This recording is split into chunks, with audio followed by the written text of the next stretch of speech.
Yeah, I mean, I think it's a really important opportunity for us to, again, earn our way through another knockout game. Obviously, anytime you have the club has an opportunity to go for a trophy, you want to go for it. And so that's our plan. The training has been a quick turnaround, obviously from a hard-fought Saturday match. So there's been a real focus on recovery in the group, making sure that we're getting the guys prepared as much as we can for DC, but making sure that the guys are as fresh as possible to put in a really good performance in front of our home crowd in Geodis. And DC United's a team that we're familiar with, right? We've played them already 2 times, I think, and now 3 maybe. And so, I think, again, every time we've had an opportunity to play them, we've learned a little bit more about ourselves and how to go it. And so we just look forward to, again, taking those kind of little tweaks and opportunities to improve ourselves and put it back on display tomorrow night. Okay, we'll start with Ben and come down the line, and as always, feel free to ask too if you have. BJ, in other games, it's maybe been a little bit harder to kind of take something from the last game, just since it has typically been a lot longer that you played the team, but I think DC was 2 weeks ago maybe. Does it feel at all like you've only played DC this season, and what can you take from the last game against them? Yeah, no, it's certainly a short turnaround, right? And so I think what we can take from DC is I thought, some of our moments on the ball could have been better. Ways that we tried to create goal-scoring opportunities could have been better. Opportunities to build pressure could have probably improved. So I think we'll take a lot of those learning lessons. At the same time, I think it's going to be a little bit of a different look, DC. You saw Benteke play last week or on the weekend, and he's a big focus point for them. They have Aaron Herrera, who's going to be back, who's a really good player, had a great tournament, and congratulations to him playing with Guatemala. I thought they were really it was really impressive to watch their run through the Gold Cup, something they should be proud of. So I think it'll be a little bit of a different look team, so it'll create new challenges for us, but we're preparing well this week for it. And then huge match against Philadelphia last weekend, a big trip to Miami coming up this coming weekend.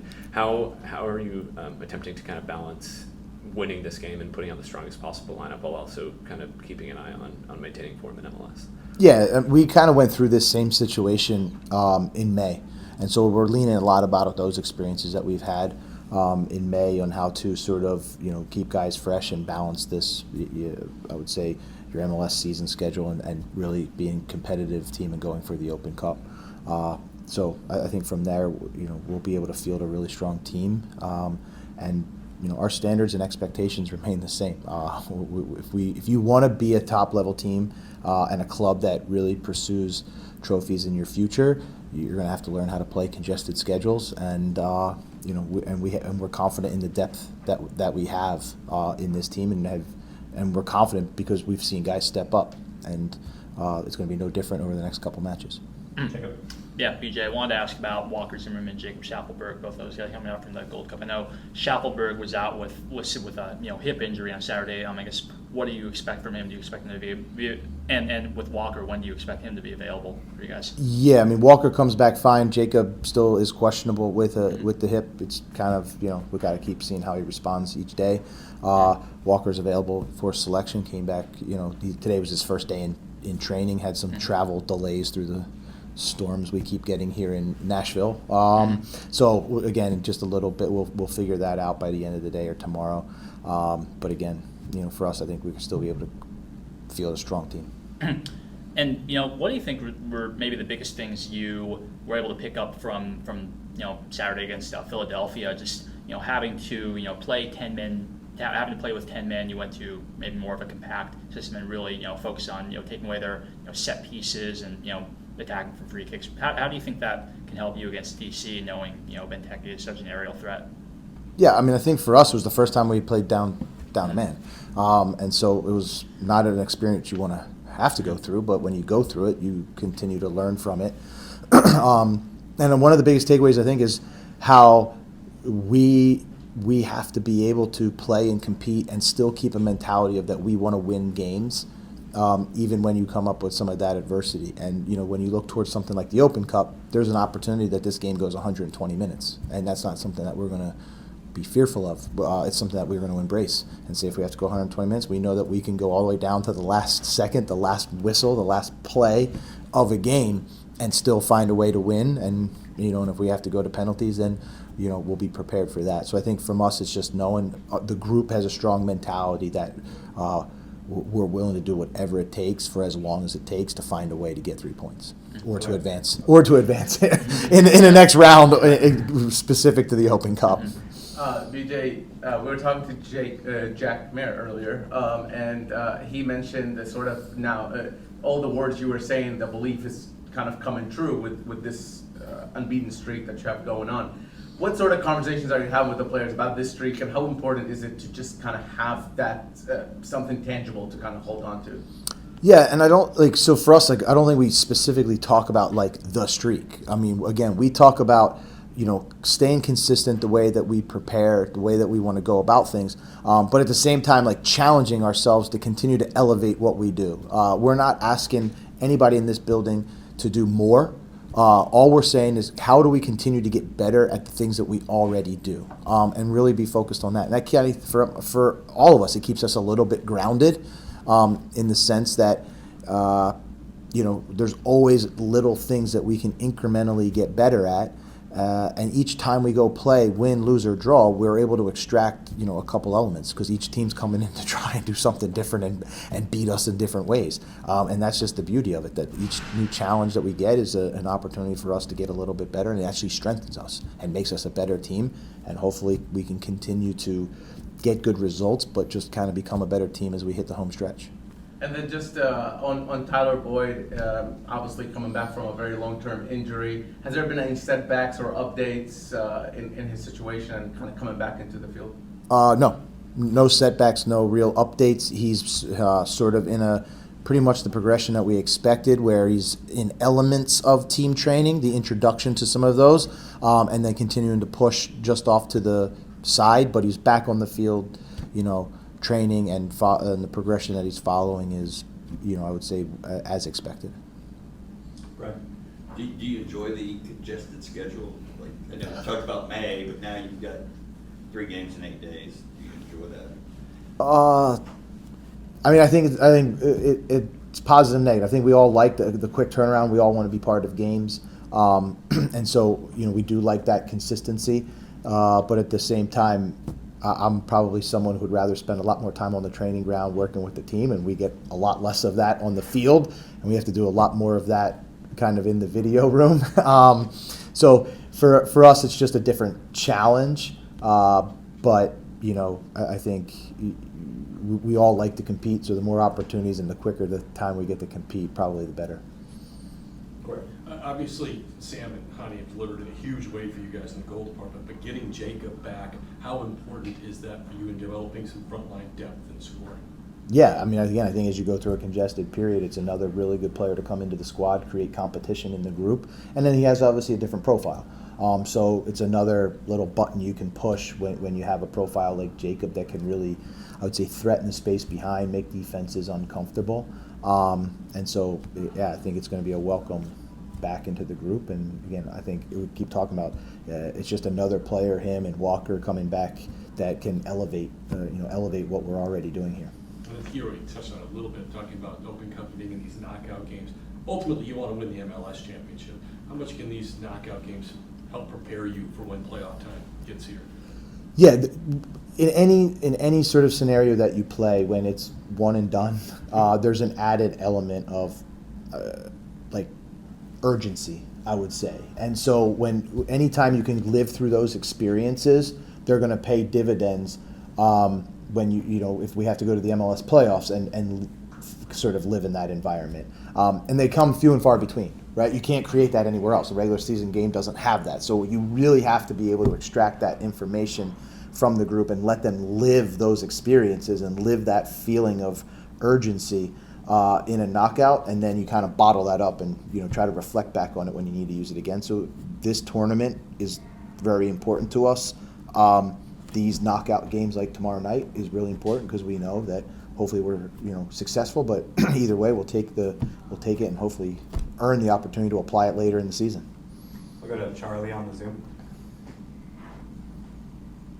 Hey BJ, can you hear me? I can, yes.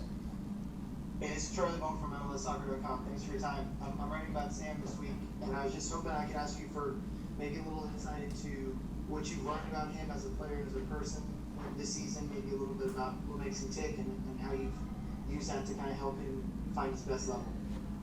Yeah, I mean, for me, Sam is someone who works on his game a ton. And I think that's a really important attribute to him is, him scoring goals is a byproduct of how much he works at scoring goals, and learning how to position himself and make runs into penalty boxes and read spaces in the defense.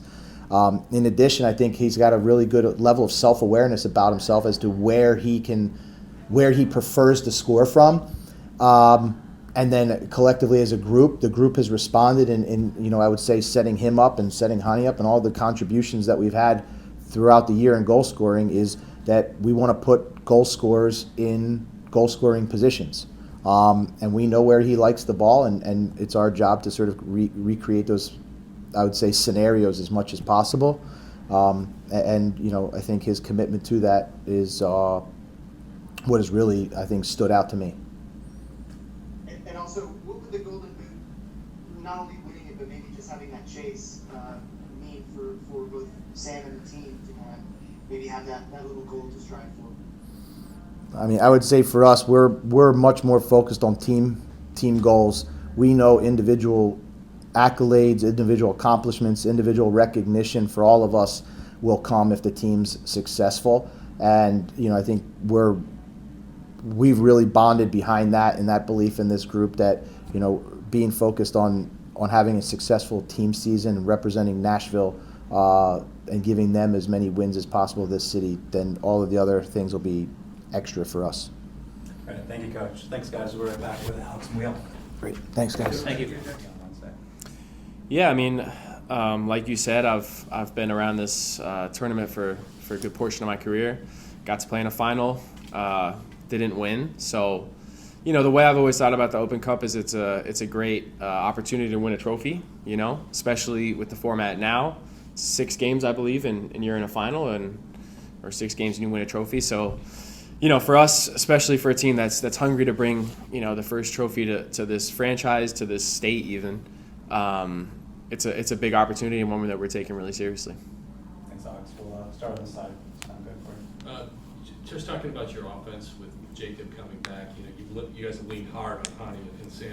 You played with Jacob a long time. How much more depth, how much more powerful can he make that unit getting him back? Yeah, I mean, for sure, getting him back is a huge boost to our team. He's a kind of a different profile to probably most of our wingers just because of his speed, his ability to run behind. So yeah, always getting a guy like that back who's has experience at the international level is going to be helpful. And I think giving the coach as many weapons and creating more competition with the group is always going to be a good thing for everybody. And every game is big, every game is fun, but talk about the thrill of a knockout game and just how different that is. Yeah, I mean, knockout games are they have that extra edge. Knowing that someone's going to walk away victorious, it's not going to end a draw. If it's 90 minutes, it's going to go to 120. After 120, you're going to go to penalties. So just knowing that night there's going to be one team that moves on and one team that's out of the competition, it just gives it that extra edge. And then it also, when the Open Cup does this often, which it'll feel like you just played the same team over and over again. In DC, it just feels like we're playing them every week now, and I think that adds a second dimension to the game as well. 2 teams that start to really understand what the other opponent feels like playing against, the things they're trying to do, weaknesses and strengths, and I think that that can also add a dynamic to the game that could be interesting to watch. Right. What's the confidence level like for the team now? I mean, you lost, you played with 10 men last game, and you guys didn't seem to waver. Yeah, I mean, I think, it's a team with a lot of belief and a team that prides itself on, when things aren't going our way, it's the next question is how do we respond, and I think that because of that shift in focus to ourselves, it's less about the circumstances and it's more about, ways that we can make a situation better. And I think that, the example last weekend was a great one about going down a man and how do we respond to that? How do we make it better? It's not you're not always going to win those games, but it just shows where we are as a group and the belief that we have, and also the way that our anchors are able to carry us through situations that are unideal. Alex, how important is this streak that you have going on? It's 14 games since you last lost. Do you talk about it with the other players, and how important is it to have a tangible thing to hold on to? I don't think it's necessarily. I mean, it's important to be winning more than you lose. It's important to be losing as little as possible. So in that way, it is important, right? You're climbing the table. It shows that the things that the things that you're putting in are having a good output as well. The input is matching the output, or the outputs are matching the input.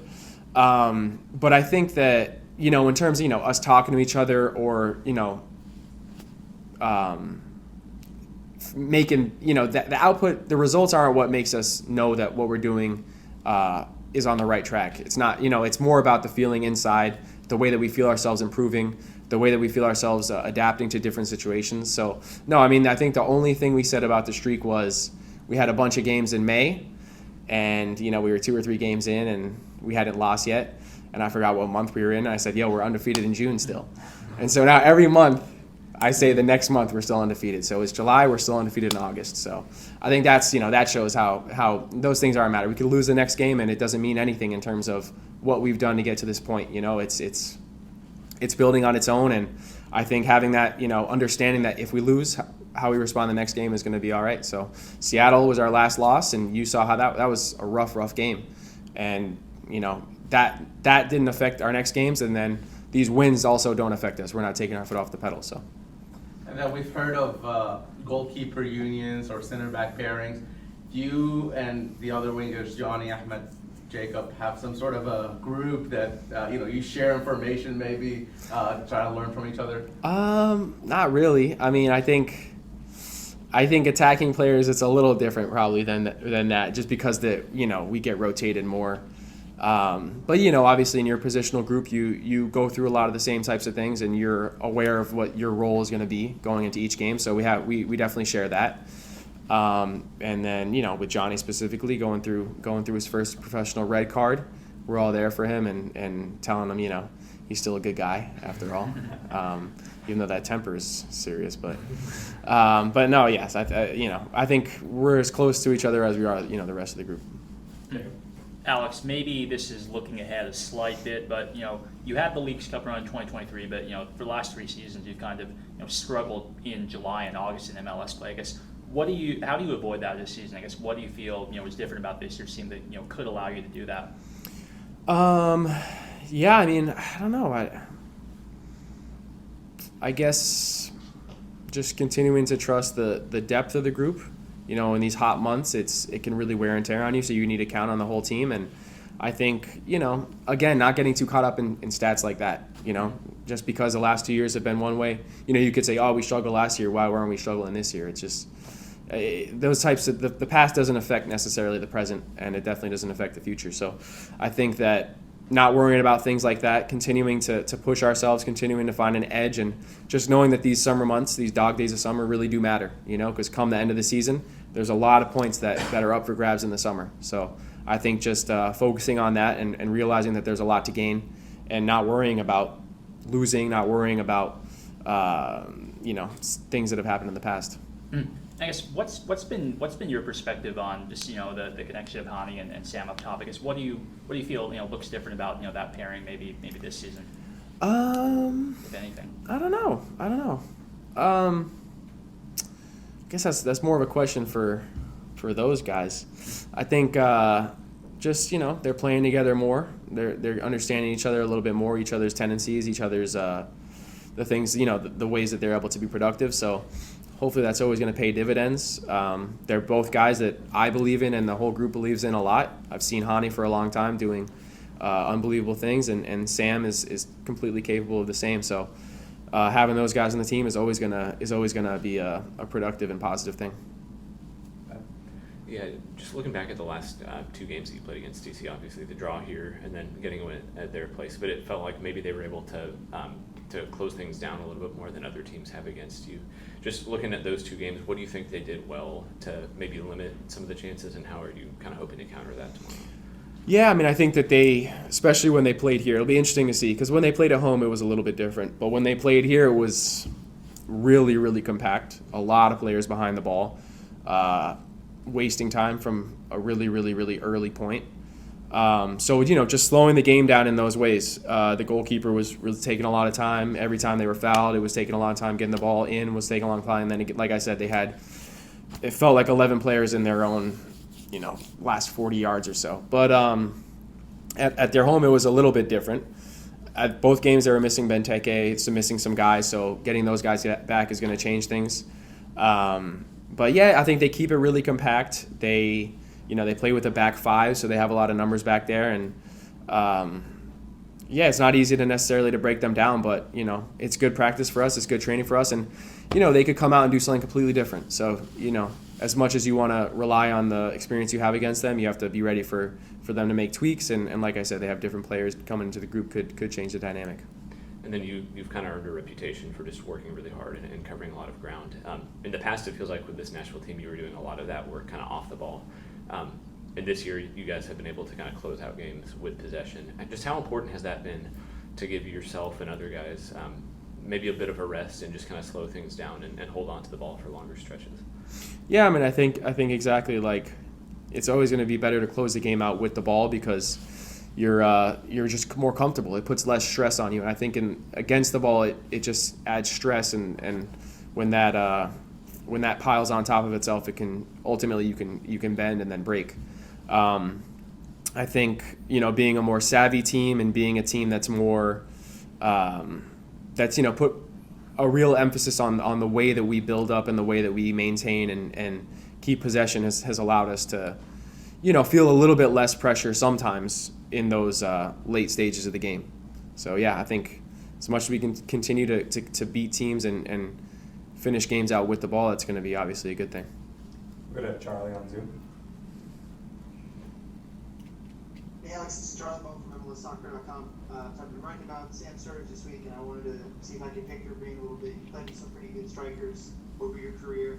I just wonder how do you compare him, what he's bringing to the table for the group, and what he's like as a person as well, and maybe what's behind this incredible run of form that he's on.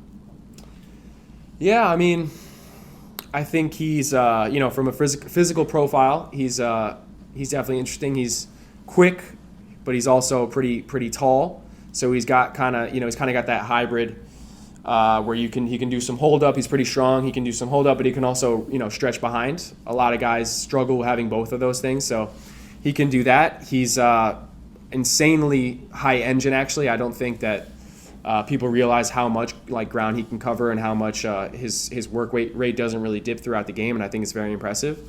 And then I think from a mentality standpoint, he's he's a guy who's come from overseas and has been on a lot of different clubs over there. You got to ask this guy how many different clubs he's played for. We do like a thing in preseason where we talk about our journey, and he spent the first 5 minutes just listing clubs that he's been at.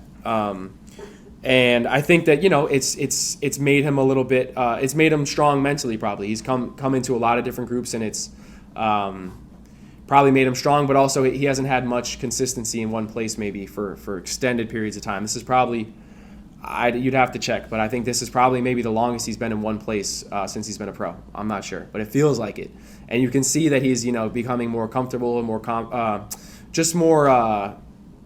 Steady within the group, and I think that that's probably where you're seeing a lot of the dividends. He's had time to really get comfortable here and to figure it out, and I think we saw right away with his introduction the way he injected some goal scoring and some threat into the team. But I think now that he's been here longer, it's more of a consistent threat, which is really cool to see.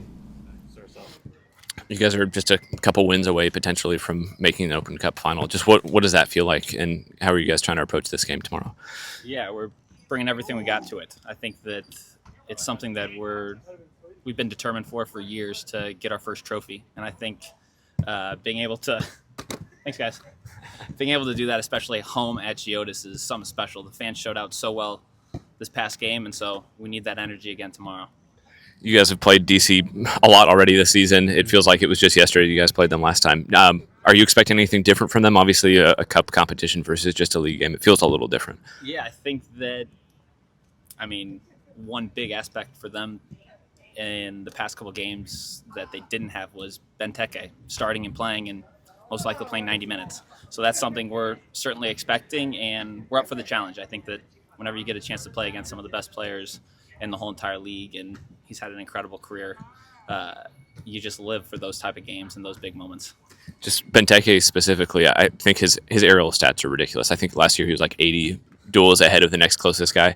Is there anything that you can do to prep for that, or do you just go into the game knowing that it's going to be just a bear trying to play against him? Yeah, I think that, it's stuff that we've already been working on. BJ pulled me into his office yesterday, trying to work on little techniques and things that we can do to just give ourselves the best advantage. We know that Benteke is going to be a beast and he's going to win his fair share, but how are also there ways to potentially use other guys to block him or work as a team? Because as we know, the team right now is buzzing and we need everyone to play their part.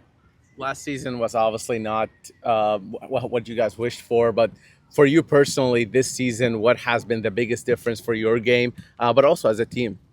Yeah, I think that really for me and the rest of the team has been confidence. Whenever you have that infectious feeling that it doesn't matter who we play against, that we're going in there to do our best to get 3 points and really believing it as a team, that's infectious. And I think that that's been something that BJ's harped on and the rest of the players, that as this little run has gone on, at first it might have been words, but now it's a feeling. And now it's infectious amongst the whole entire team that every single time we step on the field, we're going to win. And then you yourself, you were a young player who came in through this league and through the draft system and everything. Now you're a veteran within this team. You're one of the main guys selected week in, week out. What sort of advice are you giving to the younger players, whether it was Huntsville or players signed for Nashville, and what conversations are you having with those players? Yeah, just be yourself. I think that's one of the things that I've tried to been preaching with them, is that you're here for a reason. And once you believe that yourself, the rest of the guys know, and you sort of earn your stripes through that way. I'm sure you probably don't need to hear, it's hot outside, it's humid, but how are you going into, this game, preparing for that, especially knowing that, this could be a 120-minute match plus, penalties? How are you preparing for that? Yeah, a lot of recovery. Whatever we can do to stay hydrated and to keep everybody just fit and ready to go. I think that that's one thing that our medical staff and the whole club as an organization, we've put a lot of resources into making sure we are one of the most fit teams in the whole entire league. And I think that's been really apparent this year. You've had, now 2 straight games with a shutout, I believe, in, MLS play going into this game. Is, with so much emphasis more on, being able to keep control of the ball, and possessing the ball, especially, late in games to close games out. Does that make it easier to defend when you have to? Just, maybe you've worked a little less on that end? Yeah, I think it's twofold. I think this year we are already proven to be significantly better with the ball. We are, especially late in games, having the ball higher up the field. We're working on sustaining pressure. Our repress shape has been extremely good. And then another thing, our line of confrontation where we address teams has been significantly higher. So it's more of I've talked about it a little bit in the past, but it's just the marginal errors now. Whenever they're happening 60 yards from your goal instead of in your own box, that plays a huge difference to just allowing there to be less goals. Playing DC United, a team you've just played, do you lean on what's worked, or do you guys have to come up with something new? Yeah, we expect them to adapt, and that's one thing that we know about this team. We know about their general manager, Ali, as well, that they're going to be gunning for us, and they're going to have studied the past couple games to make sure that those results don't happen again. And so it's really for us to adjust sort of to their adaptation for us, be ready for it, but at the end of the day, be yourself. And that's what has allowed us to get as many points as we've had this year. And forgive me if this was already asked, but this team's never won a championship, and you're 3 wins from an Open Cup championship. How special would that be? How much would it mean to you guys? Yeah, it would be incredible. I think that that's something that we've been gunning for since our first year, and we've fallen short time and time again. And it's sort of the belief that we have that this is our year, and this is one opportunity that we have to raise a trophy. How much does that can that prepare you for playoff time in MLS? Yeah, it's huge. Being able to play in these sort of one-off games, it's very similar to playoffs in that win or go home. And that is whether it's from us working on penalty kicks to being ready to sustain 120 minutes, that we're up for the challenge, and we know that playing in these tough games are what we want to do because it's going to help us for an MLS Cup run. Jack, I've asked some of the other guys this, but it feels like this year you guys have shown that you're winning games in multiple ways. Like Philadelphia, you played a man down, we're still able to find a winner. You've had games where you just kind of control the ball. You've had games where you sat deep. How encouraging has that been to kind of add a little bit, maybe some more dimensions to what you guys are able to do this year? Yeah, that's a sign of a great team, is that we're not just going to play one style, and we're going to be adaptable to whatever the other team throws at us, that we're going to find a way to win. And that's just a sign of maturity. That's a sign of a team that's primed to make a run, and that's a sign of growth. Getting Jacob back, could that add some scoring depth? I mean, for you guys up front, because it's been a lot of Sam and a lot of Hani to this point. No, getting Jacob back is huge for us. I think that his ability to stretch the field, his ability to just be a different, dynamic attacking player that we have, that's why he's so good in this league. That's why he's been such an important piece for Canada. He's just an incredible player, and whenever you have the ability to have Jacob on the field, it scares defenses. And I think that that's one thing that it's just another piece to have in the arsenal. So you guys will make room for him. Absolutely, yeah. Thank Awesome. you. Thanks, guys. Jack.